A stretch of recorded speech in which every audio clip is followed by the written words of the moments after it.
Hello to everybody and great good evening to all of you. कैसे हैं आप लोग? सब बढ़िया होंगे, अच्छे होंगे। मैं उम्मीद करता हूं कि एज यूजुअल आप ठीक होंगे। जैसा कि आप लोगों को पता है, ऑल इंडिया काउंसलिंग के राउंड 2 की चॉइस फिलिंग चल रही है। कल एक नोटिफिकेशन आया था जिन कैंडिडेट्स ने all India quota round 1 join कर लिया है, अगर वो अपनी ज्वाइन सीट्स को रिजाइन करना चाहते हैं तो वो कंसर्न इंस्टीट्यूट्स में 9 दिसंबर शाम 6 बजे तक जाके रेजिग्नेशन दे सकते हैं। ये राजस्थान का रिजल्ट आने के बाद ये चांस दिया गया कि राजस्थान में रिजल्ट आ गया है, उन कैंडिडेट को मौका मिलना चाहिए कि वो ऑल इंडिया राउंड 1 की सीट ले लें या स्टेट की सीट ले लें, कि जिसकी वजह से ऑल इंडिया 1 की रेजिग्नेशन खत्म हो गई थी तो वो स्टेट नहीं ले पाते थे। इससे थोड़ा बहुत फर्क जरूर स्टेट कैलकुलेशन से पड़ता हुआ नजर आएगा और आएगा भी। इसके अलावा मध्य प्रदेश में कल कोर्ट में हियरिंग है, वहां पे जजमेंट रिजर्व रख लिया गया था। अब डिपेंड करता है वह क्या जजमेंट देते हैं। जब मध्य प्रदेश का रिजल्ट आएगा तो मुझे ऐसा लगता है कि ऑल इंडिया कोटा 1 की रेजिग्नेशन फिर 1 या 2 दिन और बढ़ाई जा सकती है। ये मेरा स्पेकुलेशन है, शायद ये सही हो या गलत हो। इसके अलावा जो चॉइस फिलिंग है वो अभी तक कल रात तक बताई जा रही है, लेकिन मुझे ऐसा लगता है कि इसको बढ़ा के 11 या 12 तारीख तक कर देना चाहिए, क्योंकि मध्य प्रदेश की भी अब रेजिग्नेशन लेंगे रिजल्ट आने के बाद तो टाइम लगेगा ही, और उसके बाद ही काउंसलिंग हो सकती है। जैसे मैंने अपनी पुरानी वीडियो में कहा था कि रूल तो रूल होता है। उसके अलावा अगर हम बात करें, सीट मैट्रिक्स आया, सीट मैट्रिक का एनालिसिस अगर आप करें तो लगभग 14,700 के near by seats vacant time और टोटल सीट 25,661 थी, जिसमें सारी सीट्स अवेलेबल थी। उसके बाद 25,661 सीट्स थी, जिनमें 14,700 सीट वेकेंट टाइम। इसका मतलब है कि लगभग अगर हम हिसाब जोड़ के देखें तो 34-35% सीट्स राउंड 1 में ज्वाइन होकर अपग्रेड हो गई। जैसा मैंने कहा था कि पिछली बार से ज्यादा होने के चांसेस हैं। मैंने कहा था कि 22 से 25% हो सकती है, लेकिन ये बढ़ के 33-35% के आसपास चली गई। इसका मतलब है कि काफी कैंडिडेट ने अपने आप को सेव किया और वो अपग्रेडेशन में गए। अब हो सकता है कि स्टेट में देख के 3-4% लोग वहां से रिजाइन करें, और जिन्होंने रिजाइन किया भी हुआ हो ज्वाइनिंग के बाद, बाकी स्टेट्स के रिजल्ट आने के बाद, तो फर्क हो सकता है। स्टेट में भी नेगेटिव शिफ्ट रेगुलर देखा जा रहा था राउंड 1 में, लेकिन अब राउंड 2 आ गया है। यहां से डायल्यूशन शुरू हो जाएगा। अब यहां से आप लगभग थोड़ा पॉजिटिव की तरफ बढ़ेंगे, भले ही ज्यादा ना बढ़े, 1000, 1200, 1500 रैंक, 1300 रैंक बढ़े, लेकिन आप पॉजिटिव शिफ्ट लेंगे। कुछ ब्रांचेस 3000, 4000 तक का डीएनबी में फर्क ले सकती हैं, सर्जरी, ऑर्थो जैसी ब्रांचेस जो हैं। बाकी जो ब्रांचेस हैं वो 1500, 2000, 1800, 1200 पे फ्लक्चुएट होंगी जरूर। रेडियो मेडिसिन जैसी ब्रांचेस हैं ये नियर बाई 500, 600, 700 रैंक का इन्फ्लेमेशन लेके हो सकता है due to the high demand pressure ये रुक जाए। पीडियाट्रिक की भी मैं यही बात करूंगा कि जितना पुराने कट ऑफ में लास्ट ईयर काफी ज्यादा इंक्लाइनेशन देखने को मिला था, पीडिया में मुझे नहीं लगता कि इतना इंक्लाइनेशन अगेन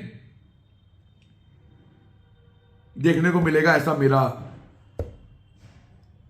स्पेकुलेशन है। लेकिन चॉइस फिलिंग वही करें जो आपको लेनी हो, अदरवाइज यहां सिक्योरिटी लैब्स होनी शुरू हो जाएगी। अब फ्री राउंड खत्म हो गया है, वही लें जो लेना है, या ज्वाइन करके अपग्रेड करना चाहते हैं जो जा सकते हैं। इसमें 2-3 स्ट्रेटेजी हैं। जो कैंडिडेट स्ट्रे में जाना चाहते हैं उन्हें कुछ लेने का फायदा है नहीं, स्ट्रे में वही जा पाएगा जिसके पास कोई सीट ज्वाइंट नहीं होगी।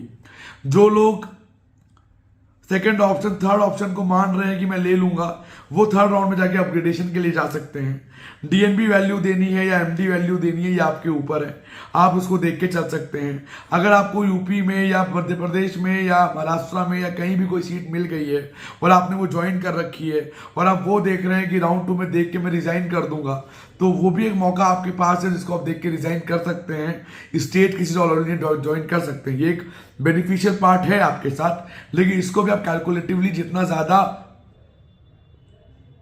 एनालाइज करके अप्रिशिएट करेंगे उतना ज्यादा बेटर होगा अकॉर्डिंग टू मी। इसके अलावा एनआईसीटी काउंसलिंग भी शुरू हो गई है। काफी कैंडिडेट ऐसे हैं जिनके रैंक बॉर्डर है 1200, 1500, 1700, 1600, 2000, 2500, 2200, जिन्हें ENT of the anaesthesia surgery जैसी ब्रांचेस लेनी है। हो सकता है कि उन्हें ईएनटी में भी मिल जाए और उनकी रैंक ऑल इंडिया में 19,000, 20,000, 22,000, 23,000 है। तब ये आपको चूज करना आप किस तरफ जाना चाहेंगे, क्या पेनल्टीज आपकी होंगी, क्या सीट लिविंग पेनल्टी होगी, बाद में काउंसलिंग ओपन राउंड में मिलता है तो क्या चार्जेस लगेंगे, क्या पेनल्टी इंपोजमेंट होगी, ये भी आपको देखना बहुत जरूरी है। इन सभी चीजों को आप देख के चलें। पिछले साल से इस साल की काउंसलिंग थोड़ी डिफरेंट है on the basis of cut off. अगर आप देखेंगे तो काफी इंफॉर्मेशन देखने को मिला है, काफी ज्यादा वो भी देखने को मिला जो कभी नहीं मिला, डबल रैंक्स के अंतर भी देखने को मिले, कुछ ब्रांचेस इक्वल रैंक्स पे भी क्लोज हुई। मैं ये नहीं कहूंगा बहुत चेंज है, लेकिन हाँ मेजर चेंज है। जो completely last year cut off पे रिलाई कर रहे थे उन्हें नुकसान हुआ है, जो थोड़ा ब्रॉड चल रहे थे वो न्यूट्रल रहे। फायदा किसी को भी अभी तक हुआ नहीं है, लेकिन मैं उम्मीद करता हूं कि राउंड 2 और राउंड 3 दोनों ही राउंड में आपको बेनिफिट होगा, इंटरेस्टेड रहेगा। और जितने अपग्रेडेशन में जो लोग जा रहे हैं वो ये देख के जरूर जाए उन्हें जो मिला है उससे बेहतर मिले। ऐसा ना हो कि उससे बेहतर के चक्कर में वो भी ना मिले जो उन्हें मिला था, उससे भी खराब मिल जाए। तो ये कुछ एनालिसिस हैं जो आपको फ्रेमवर्क में रख के चलने चाहिए, और इसको लेके आपको चलना बेटर आउट ऑप्शन रहेगा भी। इसके अलावा अगर हम आपसे बात करें तो नॉन क्लिनिकल और पैरा क्लिनिकल ब्रांचेस में जो नेगेटिव शिफ्ट राउंड 1 में देखा गया, जो काफी ज्यादा अनएक्सपेक्टेड था comments from the last year cut off, मैं उसको बता दूं उनमें भी ज्यादा बेनिफिट होगा नहीं। वो भी 5-6 हजार 7 हजार रैंक का ही उछाल लेंगे, उनमें भी ज्यादा होगा नहीं। जिन्होंने नॉन क्लिनिकल पैरा क्लिनिकल्स ली हैं वो मन बना के ली हैं कि मैं ले लूंगा, टाइम पास के लिए नहीं ली थी। कुछ की गलती से अलॉटमेंट आई और कुछ ने मन बना के लिया, तो अपग्रेडेशन उसमें भी है। अगर मैं उसे उस पार्ट का एनालाइज करूं तो उसमें भी पिछली बार से डबल नहीं 2.5 गुना टाइम्स ज्यादा ज्वाइनर अपग्रेडेशन है, जो पहले कभी नहीं देखा गया। ऐसे सिनारियोज हैं बहुत सारे। अगर आप देखेंगे, आप लोग क्या करते हैं, पुराना कट ऑफ देखते हैं, कहां क्या क्लोज हुआ, क्या सीट वेकेंट है, मैपिंग देख ली, इसे एनालिसिस नहीं होते। आपको स्टेट्स का ट्रेंड देखना है, ये देखना है कि स्टेट में अगला ट्रेंड क्या जाएगा, क्या बेनिफिट होगा जिससे स्टेट में बेनिफिट हो सकता है, क्या लेना उचित है कि राउंड 3 में नुकसान नहीं होगा, क्या स्टे में जाना जरूरी है नहीं जरूरी है।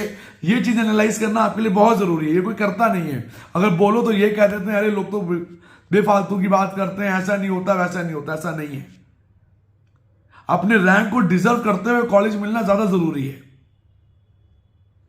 अगर गलती से कोई कॉलेज आपने ले लिया है जो गलत है, उसको अपग्रेड करके आप सुधार सकते हैं, अभी मौका है।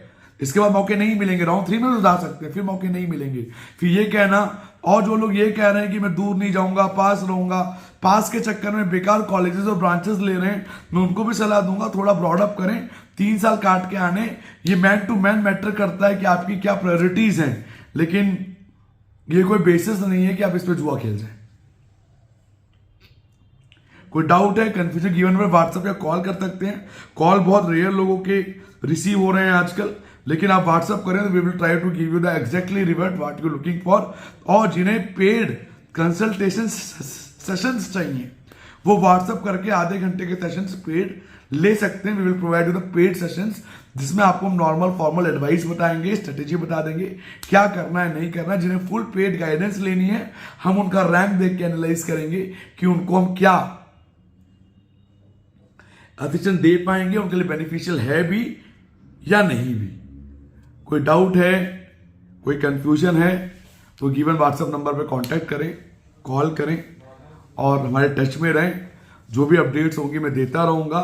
कोई भी डेट्स के चेंजेस आएंगे I will update that also. और हम आज से और कल से अपने इंस्टाग्राम पेज पे ये अपडेट करना शुरू कर देंगे किस राउंड में किस स्टेट में स्टेट रैंक से क्या कट ऑफ गया है, जो आपको इस साल भी और अगले साल भी बेनिफिट होगा और किसी सॉफ्टवेयर को परचेज करने की आपको जरूरत नहीं पड़ेगी। So bye bye, take care, have a great day, bye bye.